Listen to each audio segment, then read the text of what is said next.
Mak, kau bawa sisi dah mungku kah? Ambo 3 hari yang lalu sudah perawatan. Keceknya lah rancak perawatan gua. Di mana perawatan? Eli perawatan dia teh. Eli perawatan. Nak kali pical sehari dah. Iyalah perawatan lo kini. Nah, itu lo kerja.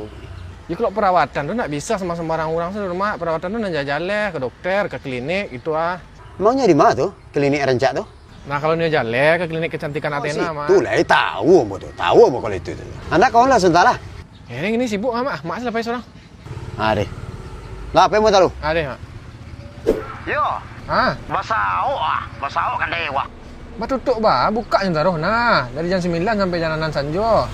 Kau apa tuh tua? Kadai tekna. Ndak ada orang ada basau Iba kok ke kadai Athena ke klinik Athena Padang. Klinik Athena. Di mana mana tuh? Di Jalan Proklamasi nomor 52 A dan B Kelurahan Sawahan. Yalah. Ambo turun ini lah.